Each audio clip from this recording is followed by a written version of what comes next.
कि आपकी daily life में क्या चल रहा है और आप किस प्रकार का परफॉर्मेंस कर रहे हैं, क्या आपका मोटिव है, क्या आपका गोल्स है और क्या आप अचीव करना चाहते हैं। इसके बारे में हम थोड़ा समझने का प्रयास करेंगे, आपसे बातें करेंगे, आप हमें कमेंट में बताएंगे और हम आपसे जो है आपको जवाब देते हुए आगे बढ़ते हुए चलेंगे। और फिर उसके बाद नेक्स्ट टाइम से हम लेक्चर या टॉपिक पे बात करेंगे। और हमारा जो है लेक्चर चल रहा है क्लास 12 बायोलॉजी, और जिसमें हम पढ़ रहे हैं जनन तंत्र यानी कि रिप्रोडक्टिव सिस्टम पढ़ रहे हैं।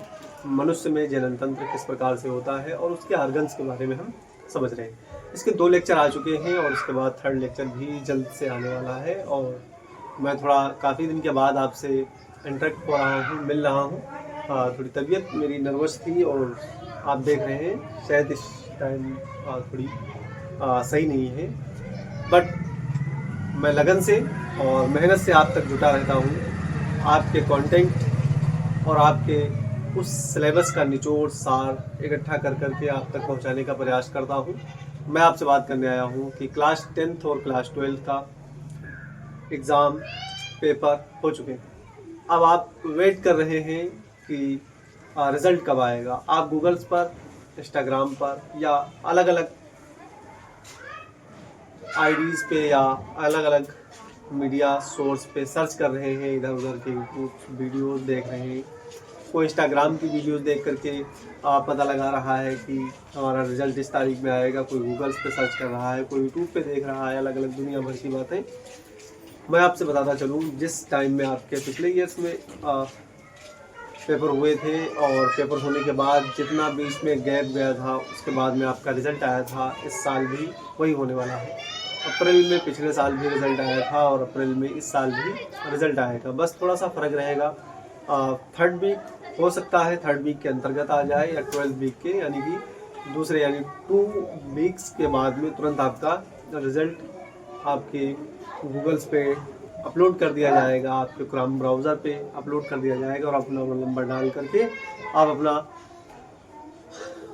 मार्कशीट चेक कर सकते हैं कि कितनी मेहनत आपने की थी और क्या क्या, कितनी देर रील चलाई थी, कितनी देर आपने पढ़ाई किया था और कितनी देर दोस्तों से बात की थी। सारा आपका परिणाम आने वाला है। बिल्कुल होशो हवास में अपना रिजल्ट चेक करिएगा। कोई बच्चा अगर फेल होता है तो अपनी जान की बाजी क्यों नहीं लगाएगा।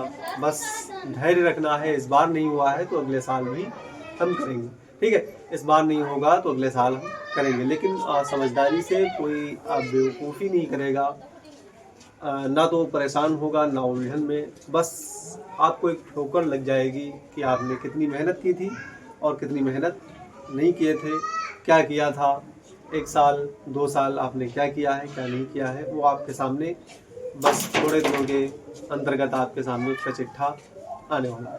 तो आप बस इसी टॉपिक के बारे में समझने का प्रयास करेंगे और देखेंगे क्या क्या होने वाला है इसके अंदर। चाहे आप मैथ हो, चाहे आपकी फिजिक्स, केमिस्ट्री, बायोलॉजी यानी कि साइंस हो, और चाहे आपकी हिंदी हो, चाहे सामाजिक शास्त्र हो या सामाजिक विज्ञान हो, इस प्रकार की जो सब्जेक्ट्स थी उसमें आप अगर अच्छा परफॉर्मेंस किए होंगे तो आपके नंबर एक्चुअल में अच्छे आएंगे।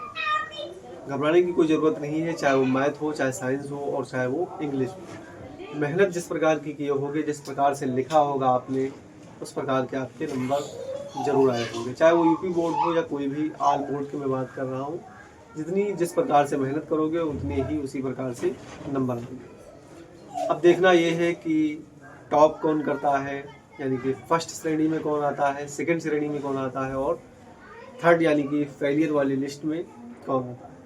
ये बात जो है उसकी मेहनत और उसकी संघर्ष की कहानियाँ उसको परफॉर्मेंस करेंगी और देखेंगे कि क्या क्या, कितनी आपने मेहनत की थी और कितनी आपके पड़ोसी ने या आपके दोस्त ने मेहनत की थी। सबकी मेहनत अलग अलग रंग लाएगी। बस वेट करते रहें।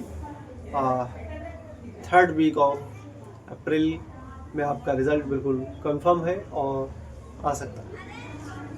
पढ़ाई करते रहें। मिलते हैं नेक्स्ट वीडियो में। All the best. और मैं आपको बता दूं, क्लास 12th और क्लास 10th, क्लास 11th और क्लास 9th की प्रिपरेशन में कराता हूँ बोर्ड की, चाहे वो CBSE बोर्ड हो और चाहे वो यूपी बोर्ड हो। CBSE बोर्ड और यूपी बोर्ड यानी हिंदी बोर्ड मिक्स करके हम इंग्लिश बोर्ड में आपको कंटेंट और आपको थ्योरी समझाने का प्रयास करते हैं। अगर आपको कंटेंट समझ में आ जाएगा तो आप किसी भी बोर्ड से हो अपनी लैंग्वेज चेंज करके लिख सकते हैं।